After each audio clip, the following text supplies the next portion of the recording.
Hello there and welcome back to another video. Today we're going to talk about Fyrakk Assaults, which is a brand new piece of world content in patch 10.1 Embers of Neltharion, and in this video we're going to go through everything you need to know about this new system, about this new outdoor world content coming in Season 2 of Dragonflight. But before we jump into that, guys, just want to shout out my Twitch, twitch.tv/MrGM. If you want to see me stream World of Warcraft, Dragonflight, Dragonflight PTR, and more, I'm over on twitch.tv/MrGM every single day. Right, so yes, Fyrakk Assaults are coming in patch 10.1. This is a brand new piece of world content which is happening on the regular Dragon Isles, not in the Fyr'alath Cavern.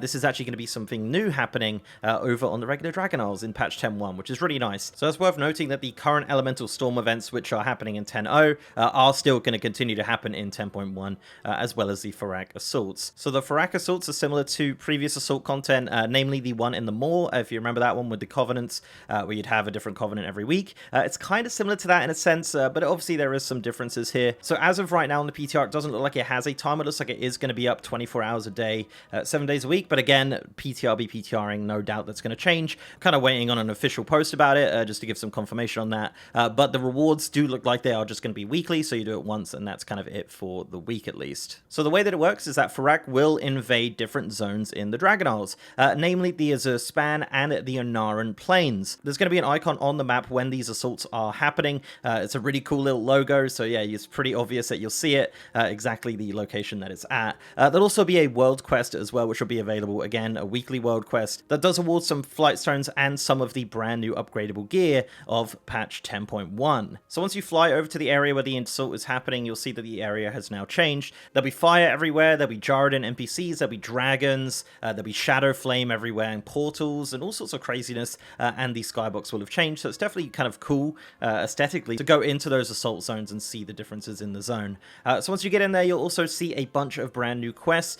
These quests do reward reputation depending on the area that you're in. If you're in the Onaran Plains, obviously you're going to get reputation with the Centaur, and if you're in the Azure Span, you're going to get reputation with the Tuskar.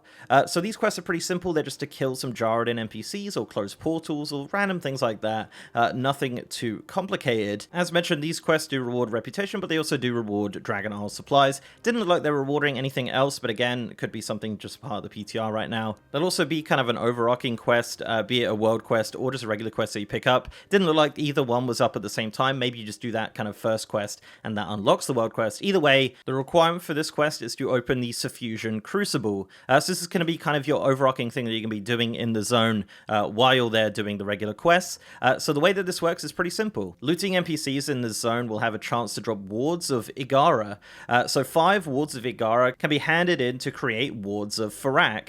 Now, wards of Fyrakk can also drop from elites in the zone as well, but to kind of create these wards of Fyrakk, as mentioned, you need 5 wards of Igara. And once you have 5 wards of Fyrakk, you can hand those in to the Suffusion Mold to summon a Forge Master boss and get an Ever-Burning Key. Obtaining the Ever-Burning Key and killing the Forge Master will complete the world quest, which will reward Flight Stones, which is like a new currency, kind of like Valor in 10.1, and potentially some 411 item level gear, but it is RNG in regards to whether or not gear will be on the world quest, so we'll have to keep an eye out for that. So also in this area is a supply chest. Getting 3 Ever-Burning Keys can allow you to open it. This can be opened once a week, and again, will have potentially some gear inside it. This can be done simply by killing NPCs. You don't need to have the world quest up or the regular quest in your log. The NPCs in that area will just drop the wards of Igara nonetheless, or the wards of Fyrakk, and you could just repeat the process over again. Also, you'll notice that there is a bar at the top of the screen. This is where the really interesting and fun part of this event happens.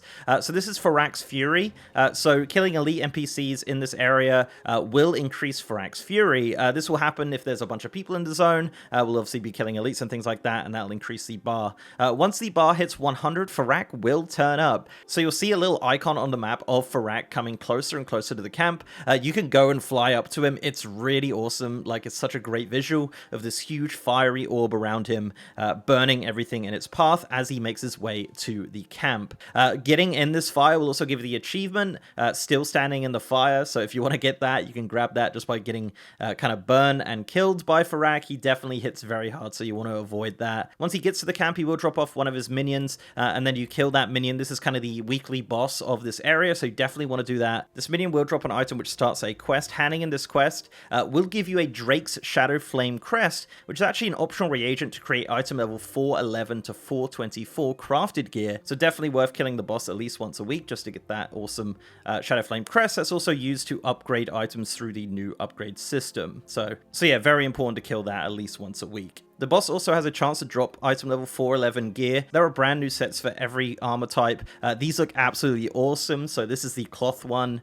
This is the leather one. This is the mail set, which I actually really like as a mail set. I'm really surprised. And this is the plate set. This is recolored a couple of times in different things in patch 10.1. This is the kind of red and gold variant of this item set. It does come up on the sets tab as well if you're interested in collecting and being completionist with that. Even if the gear is not relevant, the transmog is definitely worth grabbing. There is also weapons as well, which are available in this color palette. So as I said, this transmog, these 411 pieces, these 405 pieces as well, it looks like it's very varied.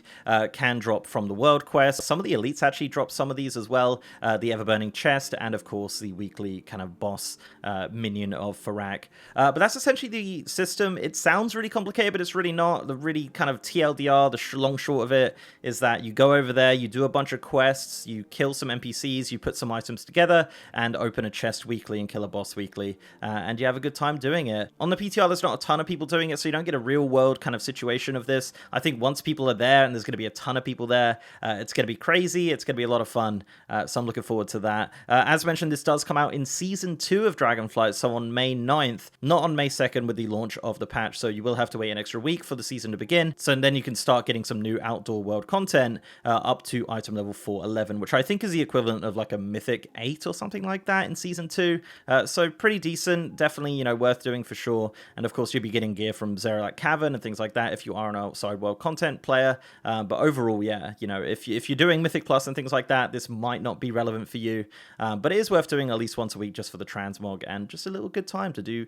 something out in the regular Dragon Isles, which is really nice to see them actually like continuing to develop that zone and not just kind of abandoning it like they have done in previous expansions where, you know, you have a new zone and everything fun is happening over there and nothing's happening in the previous zone. So it is really cool to see that, and it is currently in 2 zones as of 10.1. So yeah, the Azure Span and the Onaran Plains. So keep an eye out for that. Yeah, there you go, guys. That is the Fyrakk Assault of patch 10.1.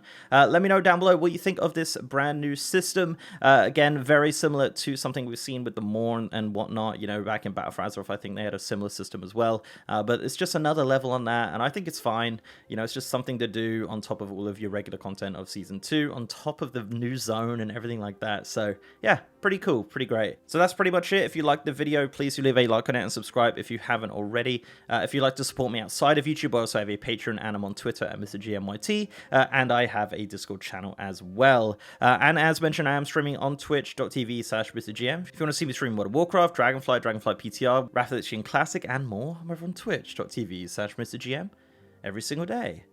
And with that, guys, I'll see you next time.